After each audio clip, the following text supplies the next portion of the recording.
Dear listeners, this is the third part of this story. If you haven't seen the past part, we recommend you watch them first. There was an unknown man in the intensive care unit hooked up to a life support machine. He had no documents on him, and his condition was very serious. When they brought him in, he looked as if he had been beaten. A company of soldiers with canvas boots. The doctors had given up hope that he would survive.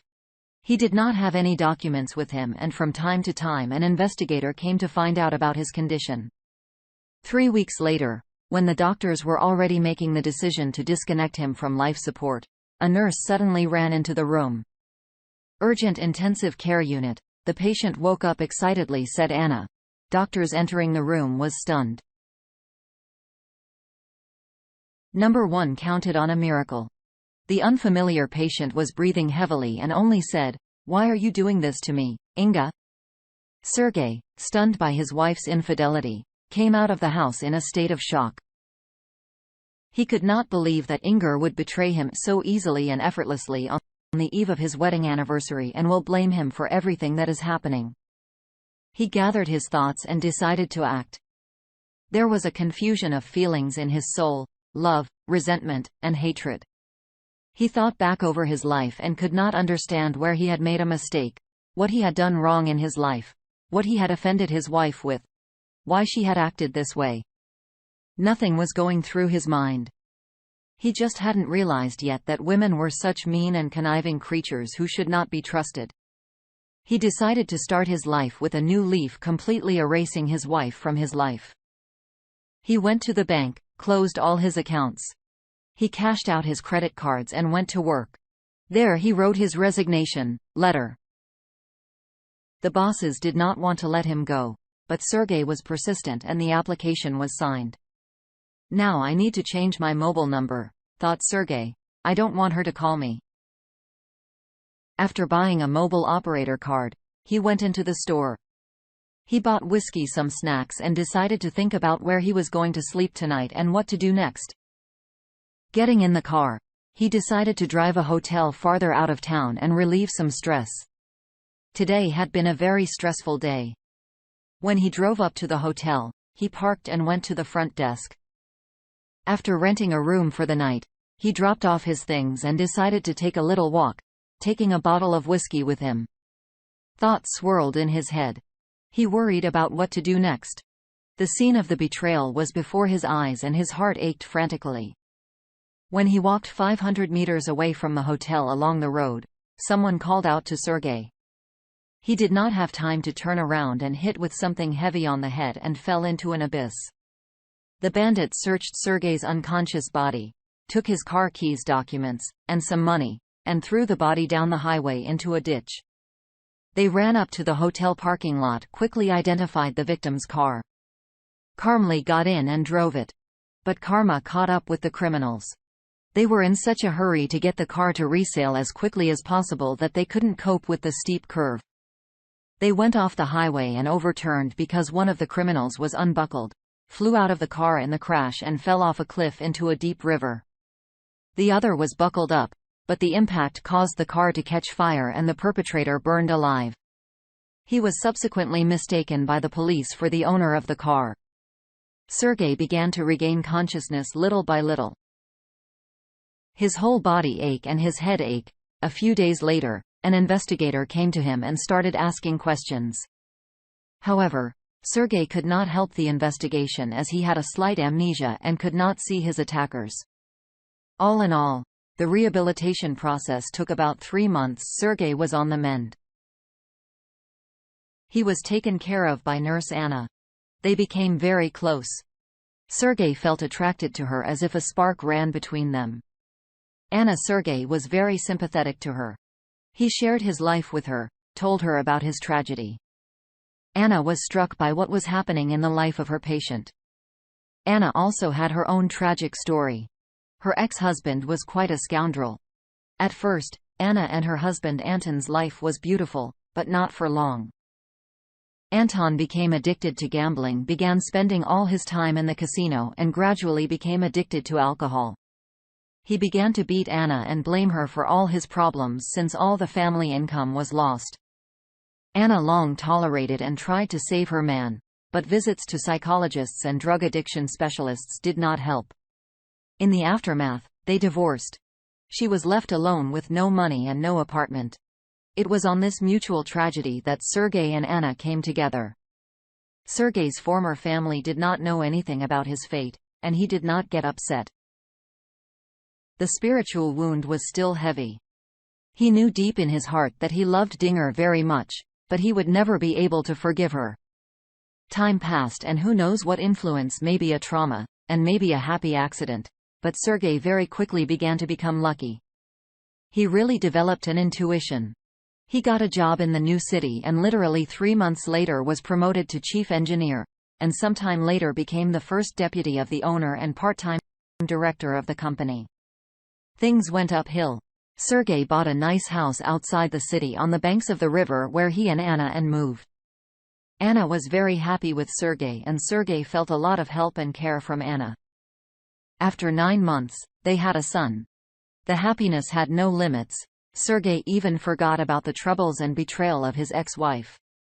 As time went by and the business expanded, Sergei found himself among the founders of the company with a 30% shareholding. At a regular meeting of the branch managers, the issue of purchasing ready businesses in other regions was under consideration. Nicholas, the general director, offered to buy a company in the city where Sergei used to live. "Serge, we need to explore the potential of the city of K.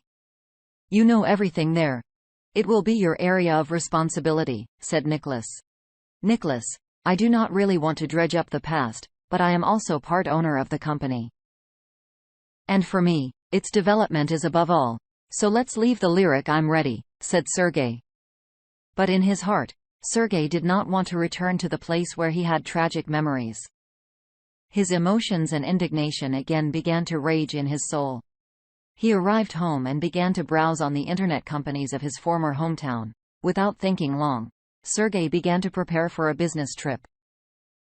A plan of revenge appeared in his head.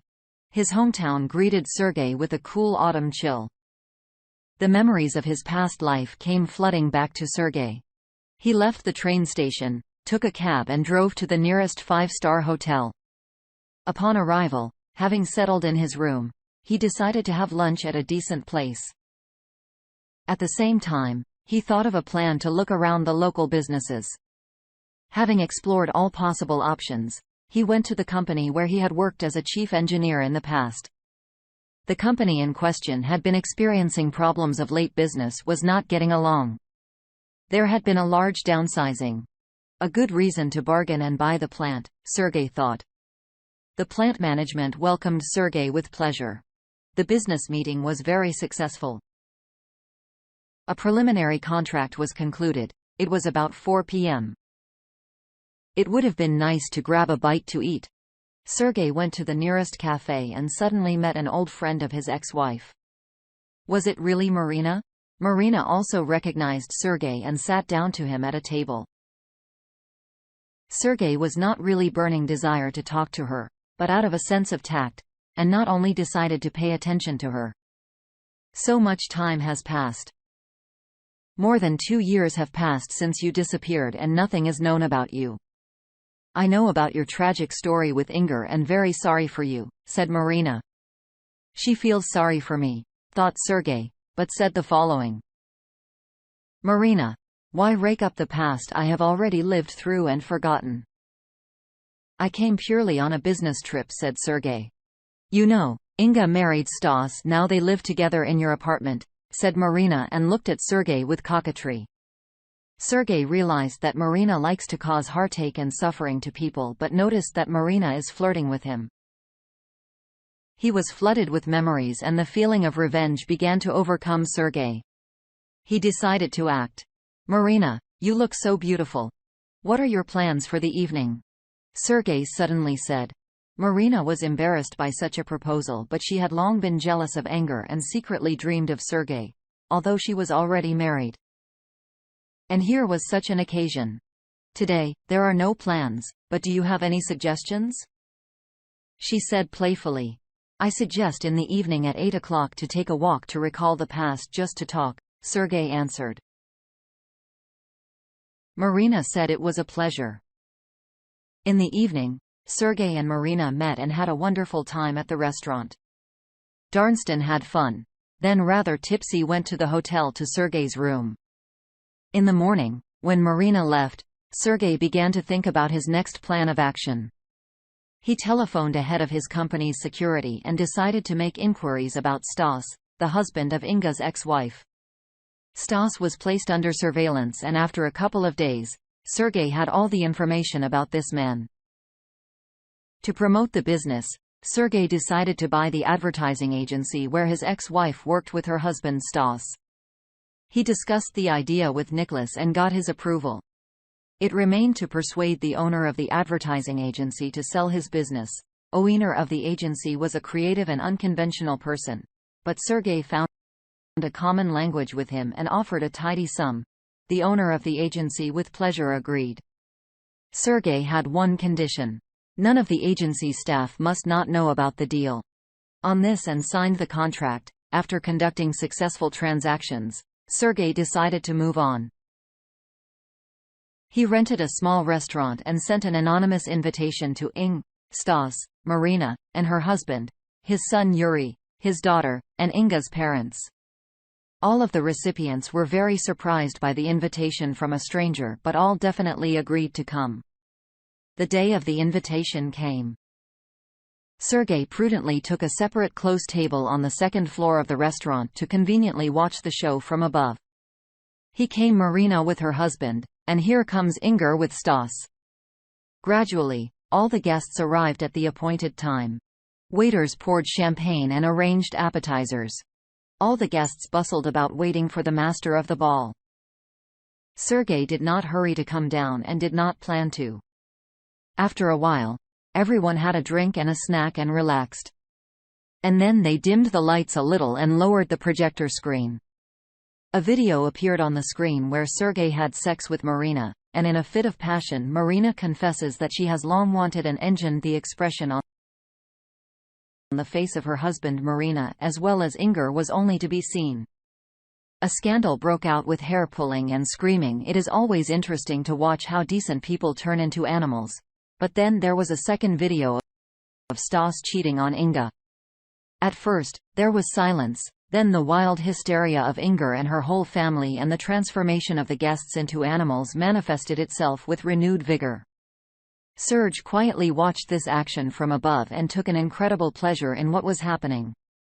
While there was a scandal, Sergei called the director of the advertising company he bought and ordered that Inga and Stas be immediately fired from the company, and with such references that they would not be able to get a job anywhere.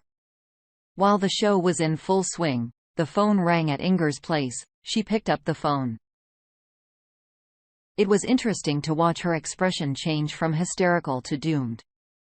She asked me why I was being fired, and the answer was that it was a demand from the new owner of the company. The same ringing sounded in Stas's phone. The result of the conversation was similar. Stas was also fired. Hinge looked up and saw a silhouette very reminiscent of her ex-husband, Sergei, who quickly disappeared from her sight. Sergei was very pleased with himself. His wife's doomed look satisfied him quite well. He calmly left the event with a sense of accomplished revenge. He got into his car and calmly drove home to his family in the country house. Inga and Stas divorced. Now, Inga lives on